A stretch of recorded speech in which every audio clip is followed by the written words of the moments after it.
Perkenalkan, nama Nofri Aprilizen, jabatan sekarang sebagai Camat Lubuk Sekarang, Kota Solo. Coba, gimana pengembangan agrowisata Batu Patah Payo ini ke depan, Pak? Baik, sebenarnya kita pertama di luar ekspektasi kita, cukup cepat penerimaan masyarakat sebagai penikmat wisata di Payo ini. Alhamdulillah, kalau kita lihat sekarang kunjungan begitu banyak setelah program kita pengembangan untuk bunga krisan dan menjadikan sebagai kawasan Batu Patah ini untuk agrowisata Payo. Ke depan tentu kita berharap ada dukungan lebih dari pemerintah daerah untuk meningkatkan sarana dan prasarananya. Kita tahu memang sebenarnya Dinas Pariwisata sudah melakukan beberapa program untuk pengembangan jangka pendek maupun jangka panjang. Kita juga berharap nanti dengan tokoh-tokoh masyarakat yang ada di sini dan seluruh masyarakat Payo mendukung wilayahnya menjadi tujuan wisata di Kota Solo umumnya. Mungkin demikian. Oke, Pak, terima kasih, Pak. Ya. Dari mana, Pak? Dari Solaweh, Namanya, Pak? nama HNFYRD. Gimana, Pak, tanggapannya tentang agrowisata Batu Patah Payo ini, Pak?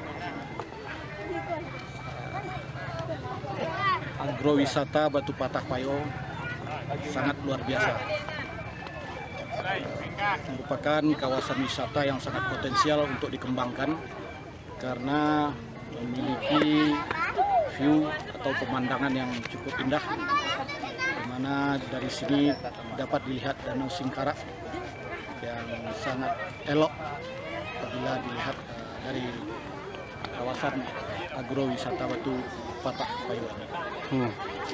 Dan saya sangat takjub karena dari kunjungan saya sebelum ini perkembangan kawasan wisata ini cukup pesat, sangat baik dan pengunjungnya sudah ramai.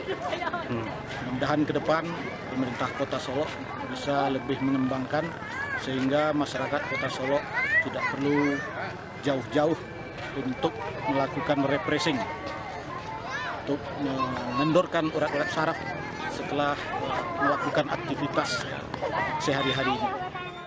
Sepekan ini kalau dihitung mungkin 1000-an pengunjung. Kalau hari-hari sebelumnya 50 sampai 100 orang. Karena mungkin ada faktor pertama sekali memang kawasan agrowisata Batu Patah ini kita tata dengan baik. Kemudian promosinya dari kawan-kawan dan adik-adik Potret Lensa Solo. Ya, terima kasih ya adik-adik semua yang telah mempublikasikan sehingga kawasan agrowisata tetap ramai dikunjungi. Bagaimana Pak rencana untuk kedepannya ini Pak untuk mempertahankan jumlah pengunjung ini, apa-apa saja yang sudah disiapkan? Gitu, Pak? Pertama sekali kita akan mempersiapkan greenhouse ini menjadi 6 greenhouse sehingga nanti setiap hari bunga krisan ini tetap ada mekar di kawasan agrowisata Payo. Dan juga kita akan melengkapi dengan akan kita tata kawasan ini dengan bermacam-macam tanaman hias. Dan juga kita di sini karena kawasan agrowisata punya kebun kopi yang unik, boleh dikatakan langsung berbatasan dengan hutan lindung, ya, boleh dikatakan kopi organik gitu. Kita tidak dipupuk, pupuknya hanya pupuk kompos. Kemudian juga sarana dari agrowisata ini akan kita lengkapi dengan musala, toilet yang representatif. Kemudian juga nanti akan kita lengkapi dengan wahana untuk permainan anak-anak. Mungkin itu pengembangan kita yang ke depan. Kemudian juga perluasannya. Perluasannya mungkin nanti sekitar kawasan agrowisata ini kita akan melihat ada hamparan kebun kunyit, ada hamparan kebun cabai, kemudian ada hamparan kebun jagung.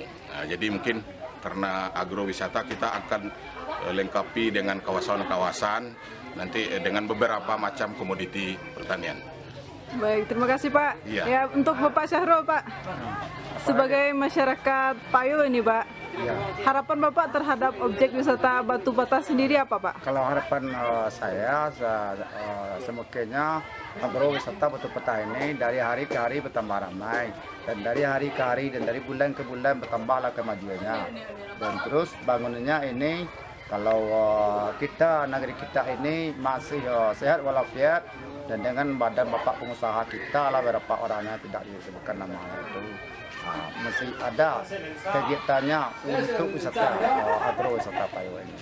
Dan kami harapkan wisata ini masih terlanjur dengan nama baik untuk selanjutnya dari awal sampai ke akhirnya. Itulah harapan kami seluruh masyarakat di Payo.